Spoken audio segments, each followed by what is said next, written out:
ಅಧ್ಯಕ್ಷರಾಗಿ ನಮ್ಮ ಸಮಾಜದ ಕುಲಗುರುಗಳು ಎಲ್ಲ ಹಿಂದುಳಿದ ವರ್ಗಗಳ ಹಿತವನ್ನು ಬಯಸತಕ್ಕಂಥ ಶ್ರೀ ಬಸವಾನಂದ ಸ್ವಾಮೀಜಿಗಳು ಕೂಡ ನಮ್ಮೊಂದಿಗೆ ಉಪಸ್ಥಿತರಿದ್ದಾರೆ.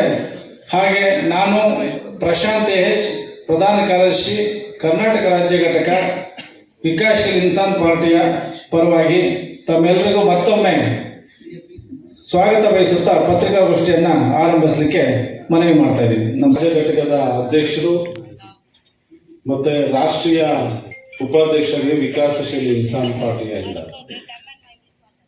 ಇವತ್ತು ಒಂದು ಯುಗಾರಂಭ ಆಗಿದೆ. ನಮ್ಮ ಹಿಂದುಳಿದ, ಅತಿ ಹಿಂದುಳಿದ, ಆದಿವಾಸಿ, ಅಲೆಮಾರಿ ಎಲ್ಲ ಸಮಾಜಗಳಿಗೂ ಒಂದು ಖುಷಿ ವಿಷಯ ಇದೆ. ಇವತ್ತು ಎಲ್ಲಾದರೂ ಒಂದು ಟಿಕೆಟ್ ಬೇಕು, ನಾನು ಎಲೆಕ್ಷನ್ ನಿಲ್ತೀನಿ, ಗ್ರಾಮ ಪಂಚಾಯತಿ ಆಗಲಿ, ಜಿಲ್ಲಾ ಪಂಚಾಯತಿ ಆಗಲಿ, ತಾಲೂಕ್ ಪಂಚಾಯತಿ ಆಗಲಿ, ಕಡೆ ಪಕ್ಷ ಒಂದು ಡೈರಿಯಲ್ಲಾಗಲಿ, ಅಲ್ಲೆಲ್ಲ ಜಾತಿ ಮೇಲ್ಜಾತಿಗೆ ಎಲ್ಲ ನಡೀತಾ ಇದೆ. ಅಧಿಕಾರ ಇರುವಂಥ ಜಾತಿಗಳಿಗೆ ಇವತ್ತು ರಾಹುಲ್ ಗಾಂಧಿಯವರ ಆಶೆಯಂತೆ, ಮಲ್ಲಿಕಾರ್ಜುನ ಖರ್ಗೆ ಅವರ ಆಶೆಯಂತೆ ಎಲ್ಲಿ ಜಾತಿ ಎಷ್ಟಿದೆ ಅಷ್ಟು ಅಧಿಕಾರನೂ ಅವ್ರಿಗೆ ಹಂಚಿಕೆ ಆಗಬೇಕು. ಆದ್ರಿಂದ ಆ ಒಂದು ತತ್ವ ಸಿದ್ಧಾಂತದಿಂದ ನಾವು VIP ಪಕ್ಷ, ವಿಕಾಸಶೀಲ ಇನ್ಸಾನ್ ಪಾರ್ಟಿ, ನಮ್ಮ ನೇತಾಜಿ ಮುಖೇಶ್ ಸೈನಿಜಿ ಅವರು ದೆಹಲಿ ಲೆವೆಲಲ್ಲಿ ನಾವು ಇಂಡಿಯಾ ಕೂಟದ ಜೊತೆ ಇದ್ದೀವಿ.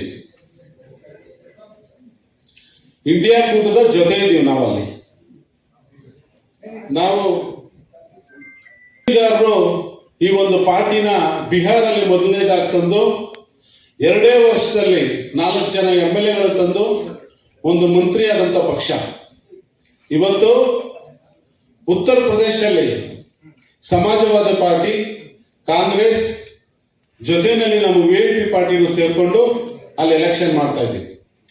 ಅದೇ ರೀತಿ ಇವತ್ತು ಕರ್ನಾಟಕಕ್ಕೂ ಬಂದಿದೆ.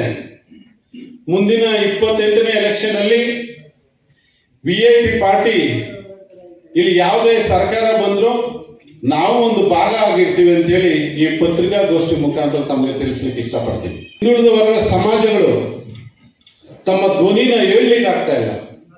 ಕಾರಣ ಇಷ್ಟೇ, ಒಗ್ಗಟ್ಟಿಲ್ಲ ಅಂದ್ರೂ ಅವರು ಆ ಜೋಡಣೆ ಮಾಡುವಂತ ಕೆಲಸನೇ ಯಾವುದೇ ಒಂದು ವೇದಿಕೆ ಪಕ್ಷ ಮಾಡಲಿಲ್ಲ. ಆದ್ರೆ ಇವತ್ತು ಆಲ್ ಬ್ಯಾಕ್ವರ್ಡ್ ಕ್ಲಾಸಸ್ನ, ಅಲೆಮಾರಿಗಳನ್ನ, ಎಲ್ಲ ದಲಿತ ಜನನ ಒಗ್ಗಟ್ಟು ಮಾಡುವಂತ ಒಂದು ವೇದಿಕೆ ಈ ಕರ್ನಾಟಕದಲ್ಲಿ ಉಗಮವಾಗಿದೆ. ಅದು ಈ VIP ಪಕ್ಷ. 80 ವರ್ಷದಿಂದ ಇತರೆ ಪಕ್ಷಗಳಿಗೆ ಓಟ್ ಹಾಕೊಂಡೇ ಬಂದಿದ್ದೀವಿ. ಆಳೋ ಜಾಗದಲ್ಲಿ ನಾವು ಯಾವತ್ತೂ ಹೋಗೇ ಇಲ್ಲ. ಲೈನಲ್ಲಿ ಹೋಗಿ ಓಟ್ ಹಾಕಿ ಮನೆಗೆ ಹೋಗಿದ್ದೀವಿ. ಈ ಪಕ್ಷದ ಮುಖಾಂತರ ಆಳೋ ಜಾಗದಲ್ಲಿ ಕೂರ್ಲಿಕ್ಕೆ ಕರ್ನಾಟಕದಲ್ಲಿ ಈ ಪಕ್ಷನ ನಾವು ತಗೊಂಡ್ಬಂದಿದ್ದೀವಿ.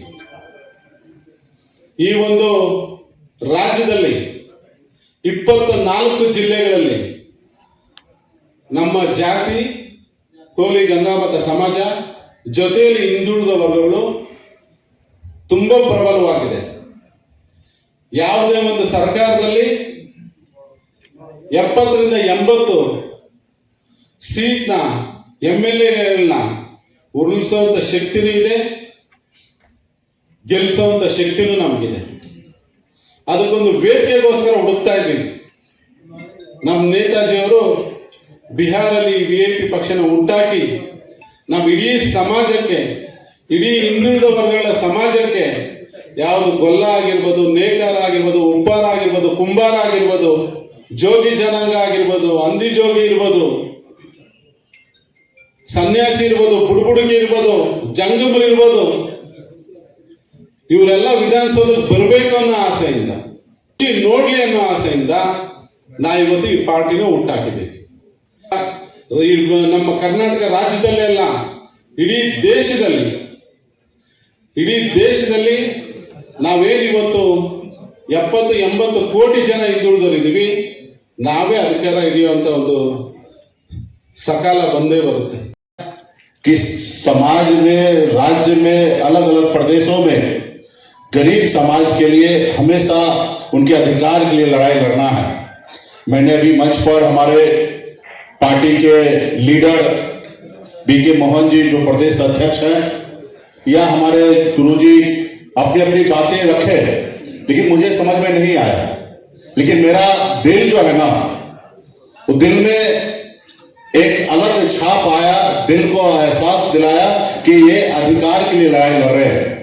हम भाषा तो सीख सकते हैं, लेकिन जब हमारा दिल मिलता है तो बहुत सारी चीजें होता है। तो हमारी जो पार्टी का सेंट्रल लीडरशिप का एक ही एजेंडा है, गरीब पिछड़ा दलित समाज के हक अधिकार के लिए लड़ाई लड़ना।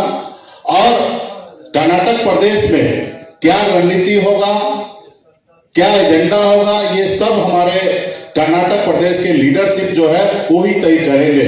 इसके लिए हमारे सेंट्रल लीडरशिप के लिए कोई आवश्यकता नहीं है।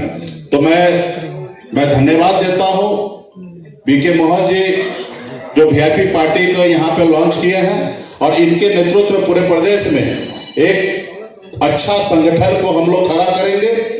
और निषाद समाज के साथ साथ अन्य पिछड़ी जाति जितने भी समाज जाति है उनके हक अधिकार के लिए हम लोग लड़ाई लड़ेंगे। जैसे बिहार में हम लोग लड़ाई लड़ रहे हैं, पूरे हिंदुस्तान में निषाद समाज 312 नामों से जाने जाते हैं, कहीं सहनी, कहीं मल्ला, कहीं केवट, कहीं गोरी, कहीं भील, कहीं गंगा पुत्र, अलग अलग नामों से जाने जाते, लेकिन सब हम लोग एक है।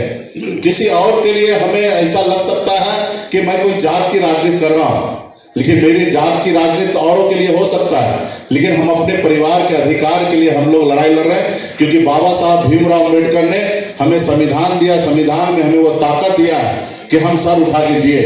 तो आज हम देश में फिशरमैन के लिए, मछुआरा समुदाय के लिए लड़ाई लड़ रहे हैं। सभी जाति, सभी धर्म से के आस्था विश्वास रख के हम लोग काम कर रहे हैं।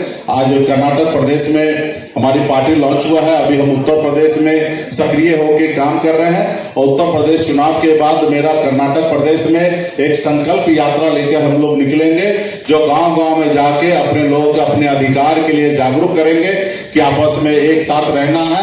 और निश्चित तौर पर जब एक साथ रहेंगे तो उनको अधिकार मिलेगा। जिस तरीके से बाबा साहब भीमराव अम्बेडकर ने गरीब पिछड़ा दलित समाज के लिए आरक्षण का व्यवस्था किया, ओबीसी लड़ाई लड़कर ओबीसी आरक्षण का व्यवस्था किया गया, उसी तरीके से मेरा मानना है कि देश में संविधान एक है, देश के प्रधानमंत्री एक है, फिर हमें अलग कैटेगरी में क्यों रखा गया। कुछ राज्य में निषाद समाज को एससी में रखा गया, कहीं पे एसटी में रखा गया, और कहीं पे जनरल में रखा गया, कहीं ओबीसी में रखा गया।